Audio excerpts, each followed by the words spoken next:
Lecture 10 chapter 4 torque on rectangular current loop in a uniform magnetic field. Now पहले हमें एक uniform magnetic field चाहिए। तो magnetic field यहाँ देखो तुम्हें नॉर्थ दिया है एंड यहाँ साउथ दिया है। तो मैग्नेटिक फील्ड का जो मूवमेंट होता है ना वो ऑलवेज क्या होता है, तो वो ऑलवेज नॉर्थ टू साउथ होता है। सी हमने इलेक्ट्रिक फील्ड देखा था, इलेक्ट्रिक फील्ड का मूवमेंट क्या देखा था, तो कि पॉजिटिव टू नेगेटिव था बस। तो मैग्नेटिक के लिए सेम कि हमारा नॉर्थ जो है ना वो कैसे बिहेव करेगा, पॉजिटिव की तरह, एंड जो साउथ है वो कैसे बिहेव करेगा, नेगेटिव की तरह। तो इसीलिए जो मैग्नेटिक फील्ड का डायरेक्शन आएगा वो क्या होगा, नॉर्थ टू साउथ। तो ये वाले लूप में अगर हम देखेंगे तो इस साइड से इस साइड जाएगा कि यहाँ नॉर्थ है यहाँ साउथ है, तो नॉर्थ टू साउथ हमारा मैग्नेटिक फील्ड होगा। एंड यहाँ बीच में हमने एक लूप रखा है, वो लूप कौन सा है, तो कि ABCD ये जो पूरा जा रहा है वो क्या है, हमारा लूप है। एंड हमें क्या, तो कि करंट कैरिंग लूप यानी करंट भी आना चाहिए। तो यहाँ पे हमने रखा है, तो यहाँ से करंट जो है वो हमारा ये वाली डायरेक्शन में गया, वहाँ से वो लूप में एंटर करेगा। लूप में एंटर करने के बाद वो पहले AB जाएगा, AB से आगे पास होके वो BC जाएगा, BC से वो आगे पास होके जाएगा CD, एंड CD से वो फिर से यहाँ जाके ऐसे ये वाला जो लास्ट वाला है उसमें आ जाएगा। तो यहाँ पे होगा क्या कि अगर हमें ये फाइंड करना है, चलो हमने करंट देख लिया, हमने मैग्नेटिक फील्ड देख लिया, करंट कैरिंग लूप कौन सा था वो देख लिया। तो दूसरा कि हमें यहाँ पर अगर इसके लिए डायमेंशंस चाहिए तो यहाँ देखो तुमको ऐसा B दिया है, यानी कि ये वाला लेंथ क्या होगा B। एंड यहाँ पर हम सोच लेते हैं कि ये वाला जो है ना वो क्या हो A, यानी कि हमारा इस तरह से अगर लूप है तो ये वाला साइड उसका B हो एंड ये वाला साइड क्या हो A। तो रेक्टेंगल है ना ये, तो ये वाली साइड अगर A है तो उसके सामने वाली साइड A होगी, एंड ये वाली साइड अगर B है तो उसके सामने वाली साइड क्या होगी, B होगी। ओके चलो, तो रेक्टेंगल हमारा ऐसा हो जाएगा। ये रेक्टेंगल के डायमेंशंस अभी याद रखना क्योंकि आगे यूज में आएंगे। अभी इसके लिए अगर हमें फाइंड करना है मैग्नेटिक फोर्स, तो मैग्नेटिक फोर्स हम कैसे फाइंड कर सकते हैं, उससे पहले ये देख लेते हैं कि देखो डायग्राम में हमें दिया क्या है, तो कि एक रेक्टेंगुलर कॉइल है ABCD, उसको यूनिफॉर्म मैग्नेटिक फील्ड B में रखा हुआ है with its axis perpendicular to the field. See इसका एक्सिस फील्ड के परपेंडिकुलर है, इसका मतलब क्या है, तो यहाँ पे अगर हम देखें ऐसे एक लाइन जा रही, ये क्या है, तो कि ये हमारे लूप का एक्सिस है। एंड हमने जो मैग्नेटिक फील्ड देखा था कैसे, वो ऐसे था। तो देखो दोनों के बीच में एंगल क्या 90 का बन रहा है। तो यहाँ पे वही बोला हुआ है कि जो हमारा लूप ABCD है वो हमारा मैग्नेटिक फील्ड जो है उससे परपेंडिकुलरली है इस लूप का एक्सिस।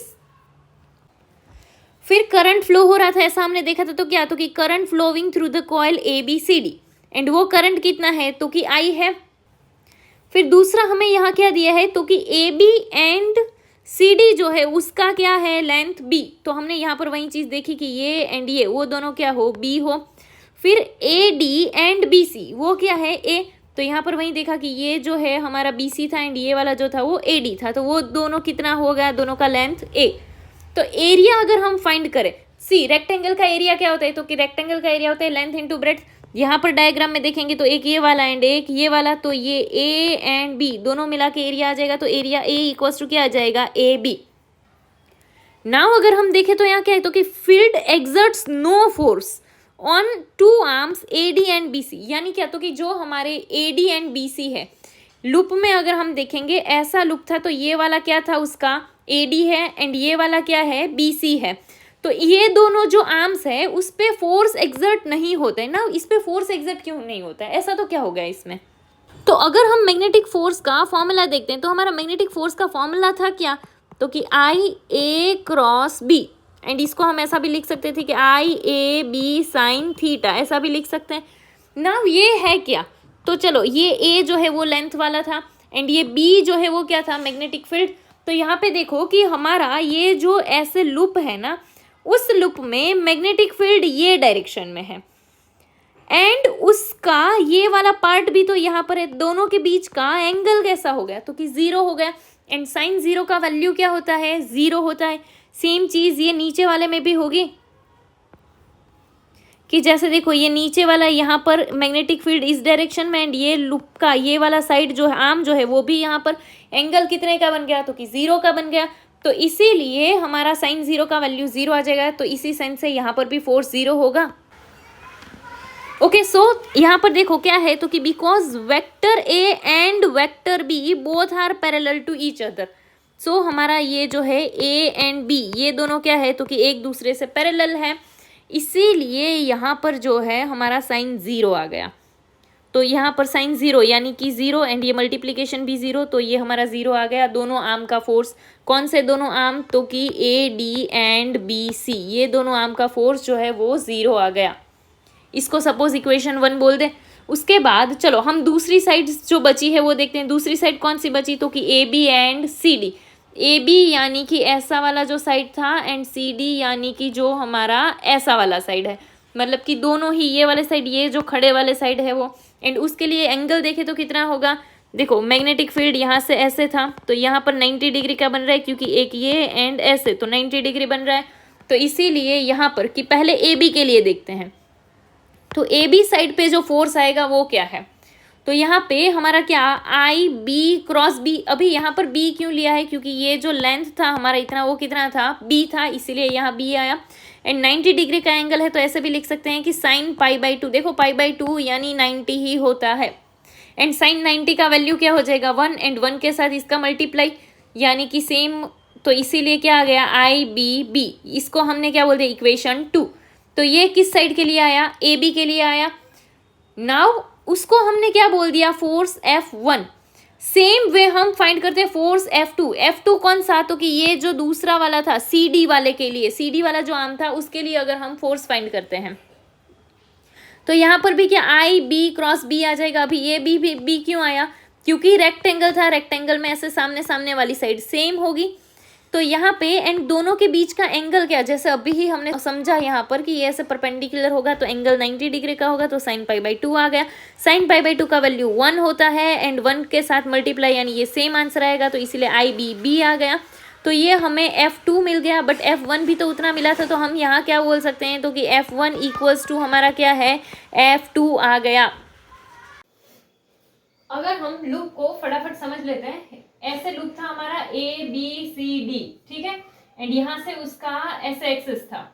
सो यहाँ पे हो क्या रहा है, करंट यहाँ से इस डायरेक्शन में गया, फिर इस डायरेक्शन में एंड फिर इस डायरेक्शन में। इसको अगर हम देखें, पहले हम लूप को समझ लेते हैं। अगर हमारा ठीक है ये ऐसा है तो ये ऐसे होगा कि ABCD ऐसा है, मैग्नेटिक फील्ड ऐसे, तो लूप को हमने ऐसे रखा है। यहाँ से ऐसे मैग्नेटिक फील्ड आया, यहाँ से ऐसे करंट आया था, तो ये वाला जो पार्ट है, ये वाली जो साइड है उसके लिए करंट ऐसे गया एंड मैग्नेटिक फील्ड यहाँ से ऐसे था। फिर ये वाली जो साइड है उसके लिए करंट ऐसे आया एंड मैग्नेटिक फील्ड का डायरेक्शन ये था, तो ये दोनों में ही हमें जो है वो मिल रहा था कि ये दोनों में ही मैग्नेटिक फोर्स लगेगा। तो होगा क्या, अभी ये वाले में देखो करंट यहाँ जा रहा है, मैग्नेटिक फील्ड यहाँ है, तो फोर्स यहाँ से ऐसे होगा इस डायरेक्शन में। सेम वे ये वाली जो साइड है उसके लिए देखिए करंट ऐसे आ रहा है, मैग्नेटिक फील्ड ऐसे है, तो फोर्स ऐसे होगा यहाँ से। एंड ये दो डिफरेंट पॉइंट हो गए, दो डिफरेंट पॉइंट के लिए फोर्स लग रहा है, तो जो है वो समथिंग ऐसा बन जाएगा। ये जो है वो यहाँ ऐसे डाउनवर्ड फोर्स है एंड ये वाला जो है वो यहाँ ऐसे अपवर्ड डायरेक्शन में फोर्स है। एंड ये जो है अपवर्ड वाला उसे ऐसे लेकर जाएगा, डाउनवर्ड वाला उसे ऐसे लेकर जाएगा, एंड वो लूप जो है वो इस तरह से ऐसे रोटेट करेगा, ठीक है। तो लूप हमें इस तरह से रोटेट करता हुआ देखने को मिलता है। बट देखो अगर ये ऐसा हो, तो देखो अगर ऐसे एक ही पॉइंट पे ऐसे फोर्स लगे तो यहाँ से कितना भी फोर्स लगे वो नहीं जाने वाला है, ठीक है। बट यहाँ पर ऐसे हमने फोर्स लगाया तो ये वाला ऐसे नीचे जा रहा था, ये ऐसे ऊपर आ रहा है, तो वो ऐसे करके ऐसे घूमने लगेगा हमारा लूप। एंड यहाँ पर आगे क्या होगा, तो कि यहाँ पर आगे जो है ना वो ऐसे ब्रशेस होंगे कि जो उसको फ्रीली मूव करने में हेल्प करेंगे। ये दोनों फोर्स देखते हैं, तो कौन सा फोर्स अपवर्ड होगा, कौन सा फोर्स डाउनवर्ड होगा उसके लिए। तो ये जो है यहाँ पर हमारा ऐसे एक आर्म था एंड एक आर्म ऐसे था, तो ये वाला जो आर्म है उसका फोर्स ऐसे अपवर्ड डायरेक्शन में लग रहा है, ये वाला जो आर्म था उसका फोर्स ऐसे डाउनवर्ड डायरेक्शन में लग रहा है। तो देखो यहाँ पे इसीलिए डायग्राम में दे रखा है, यहाँ पर F1 आ गया, यहाँ पे F2 आ गया।